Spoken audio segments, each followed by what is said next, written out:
President Nursultan Nazarbayev, Assalamu alaikum.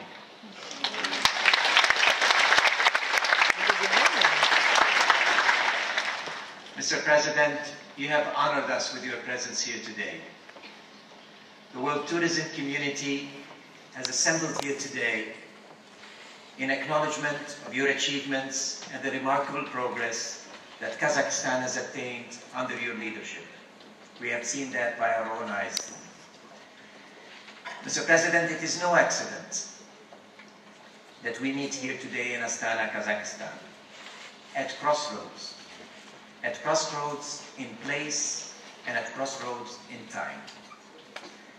This is indeed a remarkable and special place, and we are living in exciting and special times.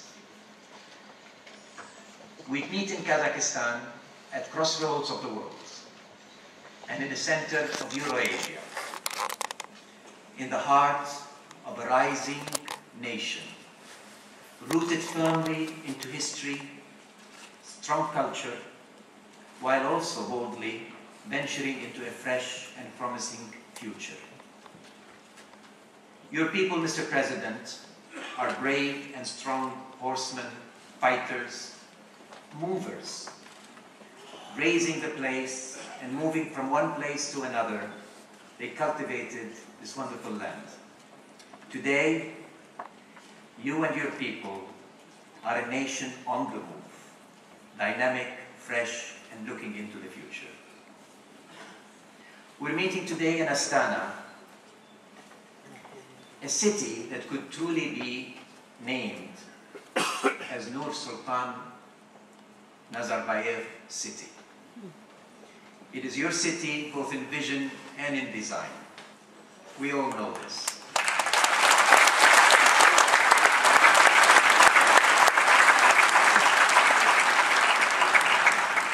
Great cities don't happen by accident.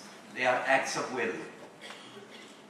They are a reflection of political determination, and history, only history, will judge such acts and such places, and this will be among one of the great ones.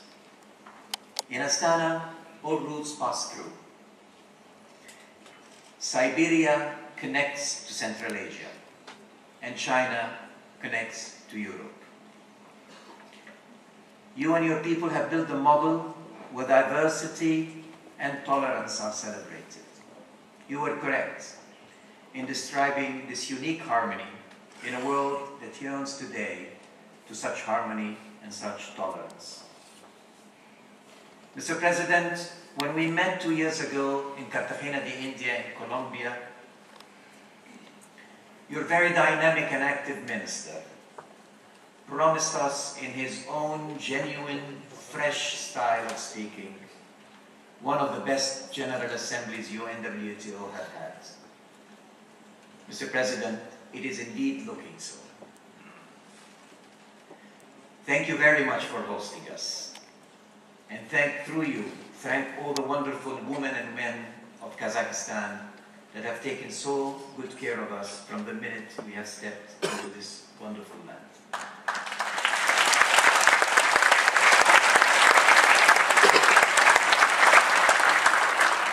Mr. President, we are also meeting in special times, exciting times. The world is changing. We are being tested. We're being tested in multiple ways and in many means. Sometimes over and beyond the ongoing challenges that we, our generation, and the generation of many of the people assembled in this beautiful hall have been thinking of. All our developmental challenges now look extremely complex, and the world is looking towards the future with an eye of excitement, but concern as well. Never before in the last 60 years have our global economic model being challenged as it is today. At the same time, our global ecological balance is being challenged just as equally. We believe, Mr. President, the two challenges are one. It is the way we want to see our future, the way we want to deliver this small world of ours to our children. We are at this moment in history where attitudes and policies towards both our markets and our environment are facing the moment of truth. The whole growth model that we've created in the last 60 years is being questioned and it's being tested, both economically and ecologically.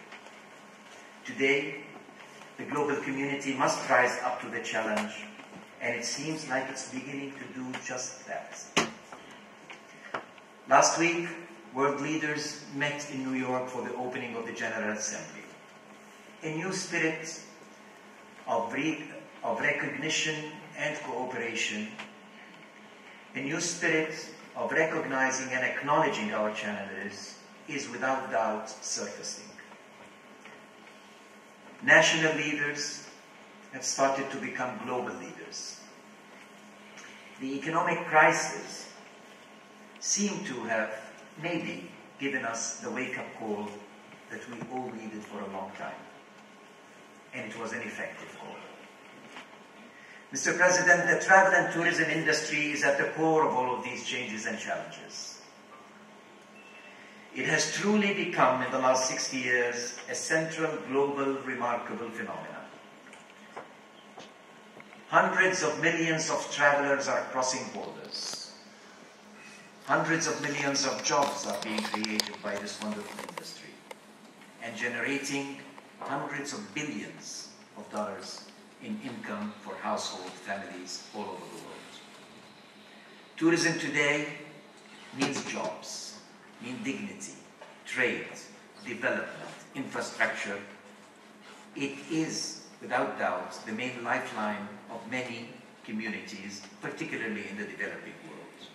It also, as you correctly noted, is a powerful tool of creating a culture of peace and tolerance amongst people. It is today the largest and most effective voluntary transfer of capital and distribution of wealth between people, a commodity badly needed.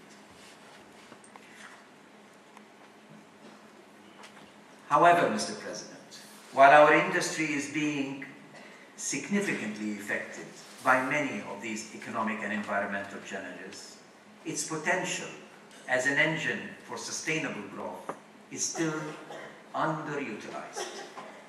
It is through leaders like you and many of your colleagues that we look up to for the recognitions and the unleashing of the potentials of this industry. The travel and tourism industry can and must be a prime catalyst in addressing the economic ecological challenge, and they are one, and the transformation towards the green economy.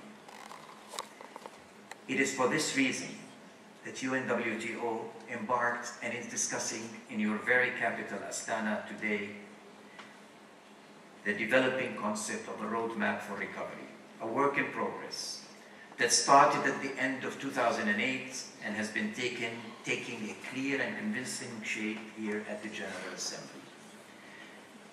This piece of work, this document, Mr. President, is being reviewed, enriched here in Astana. All the ways and means of addressing this economic